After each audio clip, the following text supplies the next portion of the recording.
2023 के अंदर में स्मॉल कैप म्यूचुअल फंड के अंदर 41,000 करोड़ का इन्फ्लो देखा गया था। वहीं 2024 के अंदर में केवल 34,000 करोड़ का ही इन्फ्लो देखा गया है स्मॉल कैप म्यूचुअल फंड के अंदर। इसका मतलब 2023 के कंपेयर में 2024 के अंदर कम लोगों ने पैसा इन्वेस्ट किया है स्मॉल कैप फंड में। वहीं अगर बात करें 2024 की, तो दिसंबर महीने के अंदर में सबसे ज्यादा इन्फ्लो देखा गया है लगभग 4,111 करोड़ का, जो कि पूरे 2024 के अंदर में सबसे ज्यादा पैसा इन्वेस्ट किया गया है दिसंबर महीने में। वहीं अगर बात करें स्मॉल कैप के टोटल एसेट अंडर मैनेजमेंट की, तो अभी के टाइम में 3.29 लाख करोड़ को पार कर चुका है 31 दिसंबर 2024 के हिसाब से। अगर हम बात करें स्मॉल कैप के रिटर्न की, तो कैलेंडर ईयर 2024 के अंदर में स्मॉल कैप ने आपको लगभग 26% का रिटर्न दिया है। वहीं स्मॉल कैप के अंदर सबसे ज्यादा रिटर्न देने वाला म्यूचुअल फंड है Motilal Oswal small cap mutual fund, जिसने लगभग 41% का CAGR दिया है कैलेंडर ईयर 2024 के अंदर में। एंड आखिरी में अगर बात करें 2024 के अंदर में आखिर में कितने नए फोलियो क्रिएट हुए हैं स्मॉल कैप म्यूचुअल फंड के अंदर, तो लगभग 61 लाख नए फोलियो क्रिएट हुए हैं स्मॉल कैप के अंदर कैलेंडर ईयर 2024 के अंदर में।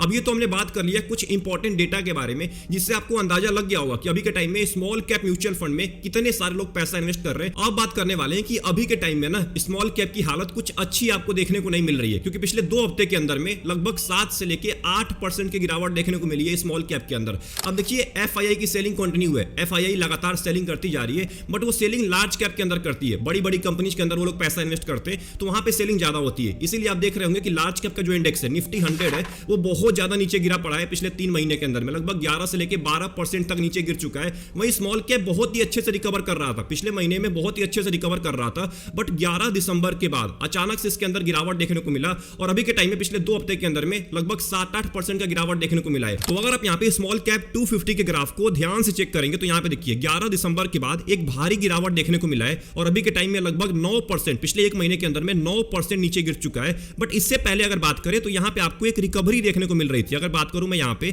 तो नवंबर महीने से लेके और यहाँ पे दिसंबर महीने तक आपको एक अच्छी खासी रिकवरी देखने को मिली है। लगभग 12% का रिटर्न दिया है पिछले 1 महीने, मतलब 18 नवंबर से लेके लगभग 11 दिसंबर तक आपको 12% का रिटर्न देखने को मिला है। एक अच्छी रिकवरी चल रही थी, बट उसके बाद ऑटोमेटिक एक बहुत बड़ी गिरावट आपको देखने को मिली है और ये गिरावट अभी के टाइम में और ज्यादा बढ़ती जा रही है। अगर मैं बात करूं पिछले 1 हफ्ते की, तो यहाँ पे देखिए 1 हफ्ते के अंदर में कितना ज्यादा गिरावट आपको देखने को मिला है। लगभग यहाँ पे 5 से लेके 6% की आपको गिरावट देखने को मिला है पिछले 1 हफ्ते के अंदर में। इसका सबसे पहला रीजन है अमेरिकन मार्केट। अब देखिए अमेरिका के अंदर में ट्रम्प भाई साहब आ चुके हैं और ट्रम्प भाई साहब के आने से चाइना मार्केट, इंडियन मार्केट, इसके ऊपर बहुत ही बड़ा इंपैक्ट पड़ा है। अगर स्पेशली बात करूं मैं चाइनीज मार्केट की, तो 1 महीने के अंदर में लगभग 7% नीचे गिर चुका है कंपोजिट इंडेक्स। वहीं 1 हफ्ते की बात करें तो लगभग 1% नीचे गिरा हुआ है एंड 1 दिन के अंदर में लगभग 1.5% नीचे गिर चुका है। बट 1 साल के अंदर में आपको 10% का रिटर्न दिया है कंपोजिट इंडेक्स ने। क्यों दिया है? क्योंकि यहाँ पे स्टिमुलस अनाउंस किया गया था जब ट्रम्प आए थे ना, उसके बाद यहाँ पे स्टिमुलस अनाउंस किया गया था, उसके बाद एक अच्छी खासी आपको ग्रोथ देखने को मिली थी, बट इस चीज को ये सस्टेन नहीं कर पाया है और अभी के टाइम में और नीचे गिरता जा रहा है, क्योंकि ट्रम्प ने कुछ ऐसे डिसीजन ले लिए हैं चाइना के खिलाफ जो उसका मार्केट अच्छे तरीके से झेल नहीं पा रहा है अभी के टाइम में। एंड वहीं अगर बात करें इंडियन मार्केट की, तो जब से ट्रम्प भाई साहब आए तब से इंडियन रुपये की वैल्यू और ज्यादा नीचे गिरती जा रही है। अभी के टाइम में लगभग 85 रुपए को भी क्रॉस कर चुका है और यह भी बताया जा रहा है कि जल्दी ये 90 रुपए को भी टच करने वाला है।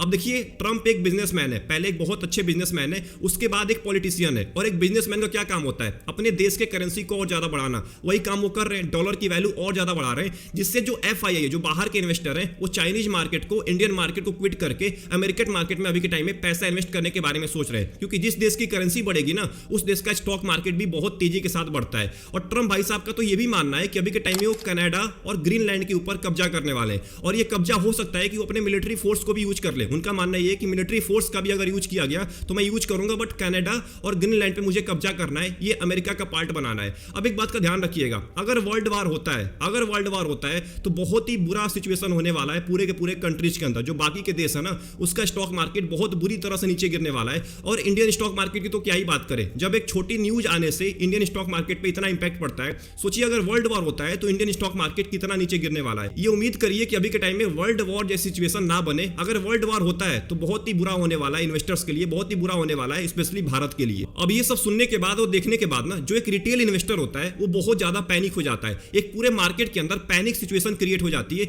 और इसी का फायदा उठाते हैं FII चाहते हैं कि आप पैनिक हो। आप जब तक पैनिक नहीं होंगे तब तक आप सेलिंग नहीं करेंगे, और अभी के टाइम में स्मॉल कैप के अंदर भी यही देखा जा रहा है, क्योंकि FII तो लार्ज कैप में इन्वेस्ट करते हैं, मैक्सिमम पैसे को लार्ज कैप में ही डालते हैं, और वहीं से उनको रिटर्न मिलता रहता है 14 से लेकर 15% का। अब अगर वो लार्ज कैप में सेलिंग कर रहे हैं तो आखिर में स्मॉल कैप क्यों नीचे गिर रहा है? स्मॉल कैप इसलिए नीचे गिर रहा है क्योंकि जो रिटेल इन्वेस्टर है वो पैनिक होकर स्मॉल कैप से पैसा निकाले जा रहा रहा है। भले ही इनफ्लो देखा गया दिसंबर महीने में 4000 करोड़ का, बट अभी के टाइम में लोग सेलिंग कर रहे हैं स्मॉल कैप के अंदर से, स्मॉल कैप म्यूचुअल फंड को बेच रहे हैं, इसलिए अभी के टाइम में स्मॉल कैप में इतना भारी गिरावट देखने को मिल रहा है। बट एक बात का ध्यान रखिएगा, अगर आप पैनिक होंगे तो एफआईआई सस्ते दाम में आएंगे और बहुत ज्यादा अच्छे अच्छे स्टॉक्स को खरीद लेंगे, बहुत ही अच्छा इन्वेस्टमेंट करेंगे। वो यही चाहते हैं कि आप यहाँ पे महंगे दाम में बेचे और एफआईआई जो है ना वो बाद में आए और सस्ते दाम में सब कुछ खरीद ले। आज के टाइम में जो बड़ी बड़ी कंपनीज है उनके दाम बहुत ज्यादा सस्ते हो चुके हैं। अब सोचिए अभी के टाइम में रिलायंस को हो गया, एचडीएफसी बैंक हो गया, इसको कौन नहीं खरीदना चाहेगा, इतना सस्ता हो चुका है रिलायंस का शेयर। आज के टाइम में लगभग 400 पॉइंट 500 पॉइंट नीचे गिर चुका है। सोचिए रिलायंस का शेयर कौन नहीं खरीदना चाहेगा। तो यही सबसे बड़ा रीजन होता है कि वो रिटेल इन्वेस्टर्स को पैनिक करना चाहते हैं, जिसके वजह से अगर वो एंट्री लें उनको सस्ते दाम में सब कुछ मिल जाए। एंड जो दूसरा रीजन है अभी के टाइम में स्मॉल कैप के नीचे गिरने का, उसका एक सिंपल कारण है अभी के टाइम में क्वार्टरली रिजल्ट और जो बजट अनाउंस होने वाला है 1 फरवरी को। ये दोनों रीजन की वजह से मार्केट बहुत ज्यादा कंफ्यूज हो चुका है, रिटेल इन्वेस्टर बहुत ज्यादा कंफ्यूज हो गए। बहुत सारे रिटेल इन्वेस्टर तो पैसा निकाल के वेट कर रहे हैं कि जब बजट आ जाएगा उसके बाद मैं पैसा इन्वेस्ट करूंगा। बहुत सारे लोग ऐसे भी हैं जो लमसम लेके बैठे हुए हैं कि बजट आएगा तब मैं पैसा इन्वेस्ट करूंगा। और देखा भी जाता है कि जनवरी महीने के अंदर में मार्केट बहुत ज्यादा वोलेटाइल रहता है। अगर 2024 की भी बात करूं ना, 2024 के मार्केट में भी, मतलब जनवरी महीने की बात करूं तो जनवरी महीने के अंदर में मार्केट बहुत ज्यादा वोलेटाइल था। वैसे ही 2025 के अंदर में देखा जा रहा है लगभग आधा जनवरी बीत चुका है और अभी भी मार्केट वोलेटाइल है, नीचे ही गिरता जा रहा है। तो ऐसी सिचुएशन होती रहती है जनवरी महीने में, क्योंकि इस टाइम पे रिजल्ट आते रहते हैं। तो इससे आपको घबराने की कोई जरूरत नहीं है। अभी के टाइम में आपको इन्वेस्टेड रहना है। हाँ, बजट तक आपको वेट करना पड़ेगा, बजट आने के बाद ही पता चलेगा कि आखिर में क्या होने वाला है। अगर बजट के अंदर फिर से टैक्स बढ़ाया जाता है और गलत चीजें अप्लाई की जाती हैं तो एक बात का ध्यान रखिएगा, मार्केट और ज्यादा नीचे गिरने वाला है। वहीं अगर बजट के अंदर कुछ अच्छी चीजें अप्लाई होती है, टैक्स को और ज्यादा कम किया जाएगा, जो डायरेक्ट टैक्स कोड आने वाला है इसके अंदर कुछ अच्छे बदलाव किए जाएंगे, तो मार्केट एक अच्छा बुल रन ले सकता है। हो सकता है बजट अगर अच्छा आ जाए ना तो मार्केट फिर से अपना ऑल टाइम हाई टच कर जाए, बट उसके लिए बजट अच्छा होना चाहिए और बजट से पहले मार्केट ऐसे ही रहने वाला है। मार्केट अभी के टाइम में कंफ्यूज हो चुका है। मार्केट में जब एक बार तेजी आना स्टार्ट होगी ना बजट के बाद, जब बजट का अच्छा रिजल्ट आएगा उसके बाद आपका पैसा बनना स्टार्ट होगा। अभी के टाइम में आपको सब्र रखना है, पेशेंस रखना है, पैसा इन्वेस्ट करते रहना है। अगर आप एसआईपी के इन्वेस्टर हैं या आप एक लमसम के इन्वेस्टर हैं या आप एक स्टॉक्स के इन्वेस्टर हैं, आपको बने रहना है, आपको घबराने की जरूरत नहीं है, क्योंकि ये टाइम ऐसा ही होता है। इस टाइम के अंदर में मार्केट बहुत ज्यादा वोलेटाइल रहता है। अगर बात करें स्मॉल कैप के इन्वेस्टर की, तो आपको पैनिक होकर सेलिंग नहीं करना है। आप सेलिंग मत करिए पैनिक होके, ये टाइम ही ऐसा होता है। और अगर आप अभी सेलिंग करेंगे तो हो सकता है बाद में आपको महंगे दाम में वही यूनिट मिले। अगर आप म्यूचुअल फंड से पैसा निकाल रहे हैं तो हो सकता है बाद में आपको महंगे दाम के अंदर में यूनिट मिलने वाला है। अभी सब कुछ सस्ता हो गया है। अगर आप अभी के टाइम में लमसम करते हैं, पैसा इन्वेस्ट करते हैं, तो यही पैसा बाद में जाके काम आने वाला है। क्योंकि कोविड के टाइम में जब मार्केट नीचे गिरा था ना, लोग ऐसे ही सेलिंग कर रहे थे पैनिक होके, और उसके बाद अगले 2 साल के अंदर में मार्केट कितना ऊपर चला गया। तो अभी टाइम पे आपको वेट करना है, इसका फायदा उठाना है। अगर आपने फायदा उठा लिया, आपका बहुत ज्यादा पैसा बनने वाला है। तो आई होप आपको ये पूरी वीडियो पसंद आई होगी। इस पूरे वीडियो से अंदर अगर आपको कुछ भी सीखने को मिला, वीडियो को लाइक कर दीजिएगा एंड चैनल को जरूर सब्सक्राइब कर लीजिएगा। मिलते हैं एक और इंपॉर्टेंट वीडियो में, तब तक के लिए अपना ध्यान रखिए। Best of luck, take care.